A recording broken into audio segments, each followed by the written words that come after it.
महाराष्ट्र की राजनीति अब एक मनोरंजन साधन बन गई है, लेकिन हमें ध्यान देना चाहिए कि यह मनोरंजन हमारे समाज पर गंभीर नकारात्मक प्रभाव डाल सकता है। इस संदर्भ में राजनीतिक दलों के चुनावी वादों की प्रामाणिकता पर गहराई से विचार करने की आवश्यकता है।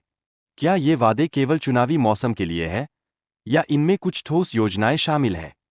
इस मुद्दे की गंभीरता से हमें भ्रष्टाचार और बेरोजगारी जैसे विषयों पर बात करनी चाहिए।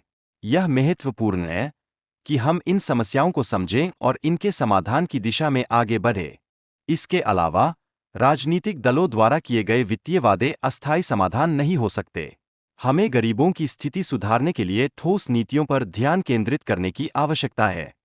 मध्यम वर्ग पर टैक्स का बोझ लगातार बढ़ता जा रहा है, जिसके कारण रोजगार की कमी और महंगाई में वृद्धि हो रही है। ये सभी कारण उनकी आर्थिक स्थिति को और बिगाड़ रहे हैं। सरकारी स्कूलों में गुणवत्तापूर्ण शिक्षा की कमी से मध्यम वर्ग के माता-पिता अपने बच्चों को निजी स्कूलों में भेजने के लिए मजबूर हो रहे हैं, जो कि अत्यधिक महंगे होते हैं। मुंबई में सड़कों की बेहद खराब स्थिति एक और चिंता का विषय है। सरकार ने पिछले 2 वर्षों में केवल 9% सड़कों की मरम्मत की है। इसके अलावा, उचित जल निकासी की कमी के कारण सड़कें गड्ढों में तब्दील हो गई है।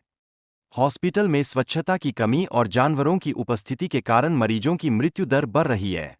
यह स्थिति सरकार की स्वास्थ्य सेवाओं पर गंभीर सवाल उठाती है और विशेष रूप से गरीबों के लिए अधिक कठिनाइयां पैदा कर रही है।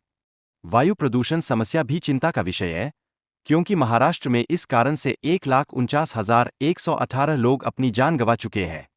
यह समस्या अब केवल शहरी क्षेत्रों तक सीमित नहीं रही, बल्कि ग्रामीण इलाकों में भी फैल चुकी है। जब सरकारें लगातार धन वितरित करती है, तो यह केवल वोट खींचने का एक तरीका बनता है और बंधुआ मजदूरी को बढ़ावा देता है। महाराष्ट्र की ग्रामीण गरीबी राष्ट्रीय औसत से अधिक है, जबकि राज्य की अर्थव्यवस्था का प्रदर्शन अपेक्षाकृत अच्छा है। किसानों की आत्महत्याओं की दर महाराष्ट्र में सबसे अधिक है, जो राज्य की समृद्धि के बावजूद एक गंभीर चिंता का विषय है।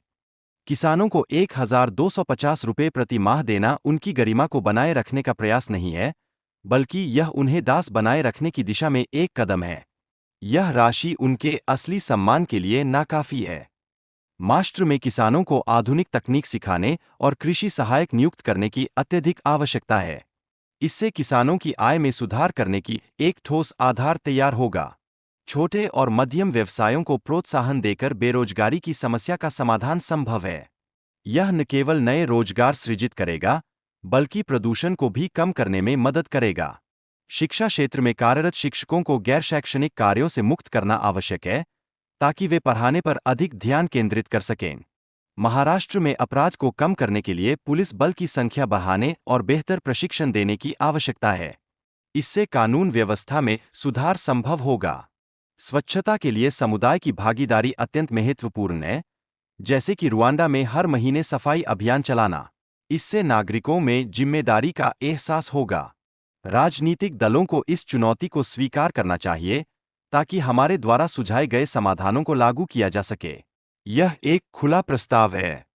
हम सभी को मिलकर इस संदेश को कम से कम 10 लोगों तक पहुंचाने का प्रयास करना चाहिए, ताकि हमारी ताकत का प्रदर्शन हो सके।